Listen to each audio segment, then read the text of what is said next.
Se você começar a ler a Bíblia do começo, quando chegar quase na metade do segundo livro, Êxodo, encontrará um monte de leis antigas. Faça isso, não faça aquilo. Todas essas leis são escritas no estilo literário que chamamos de discurso em prosa e se encontram no segundo, no terceiro, no quarto e no quinto livros da Bíblia. Existem cerca de 600 leis. E como ler códigos legais na Bíblia não é algo que você e seus amigos façam com frequência, é provável que tenham alguma dificuldade. Então, vamos falar sobre como ler a lei na Bíblia. A primeira coisa que temos que lembrar é que a Bíblia não é um manual de comportamento com uma lista completa do que se deve ou não fazer para deixar Deus feliz. Certo, a Bíblia é uma narrativa épica, mas na história, Deus realmente diz às pessoas o que elas devem fazer. A história começa com o plano de Deus de governar o mundo através de seres humanos que confiarão nele e viverão segundo a sabedoria divina. E aqui encontramos o primeiro mandamento divino na Bíblia. Não coma da árvore do conhecimento do bem e do mal, porque no dia em que comer dela, certamente morrerá. Mas os humanos resolvem tomar para si a autoridade de conhecer e definir o que é bom e o que é mal. E isso não é bom. Isso leva a um mundo de violência e morte. E eles são expulsos do jardim.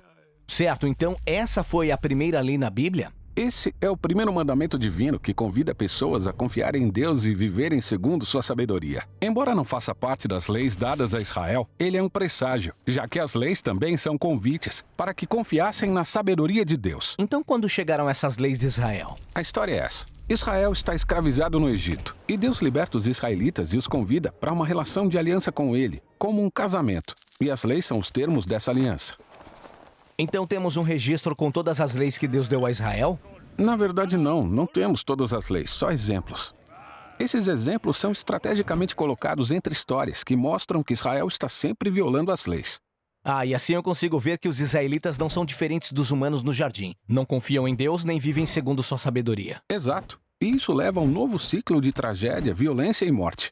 E termina em exílio. Apesar de as leis serem boas e mostrarem a sabedoria de Deus, elas também revelam que os israelitas são incapazes de manter sua fidelidade a Deus.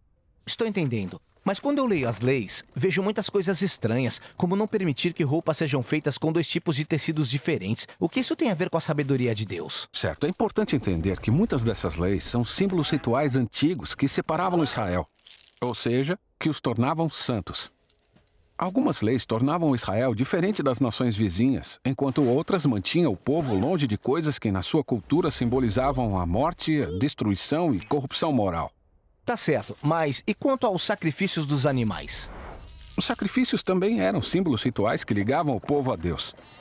Já que você, um mortal, não pode subir à presença de Deus no templo celestial, um animal sem culpa oferecido a Deus podia subir em seu lugar, cobrindo as suas falhas, para que você pudesse saber que é aceito por Deus. Legal, mas nem todas as leis são rituais antigos. Algumas delas falam apenas como ser uma boa pessoa ou tratar bem os outros. Sim, mas essas leis não são apenas sobre ser bom. Elas tratam de justiça, que é muito importante para Deus. Na primeira página da Bíblia, aprendemos que todo ser humano é feito à imagem de Deus e merece dignidade. E essas leis aplicam essa ideia aos dias de Israel. De fato, essas leis formam a base de muitos conceitos de justiça e igualdade que consideramos naturais hoje em dia. Mas algumas dessas leis não parecem justas, como as que permitem a escravidão. Se olhamos para essas leis no seu contexto cultural antigo, vemos que Deus está trabalhando com Israel na condição em que se encontra, movendo em direção à justiça. Então, a escravidão não é abolida, mas vai sendo enfraquecida. Por exemplo, a cada 7 anos, Israel deveria reviver a libertação do Êxodo, libertando os escravos e perdoando todas as dívidas.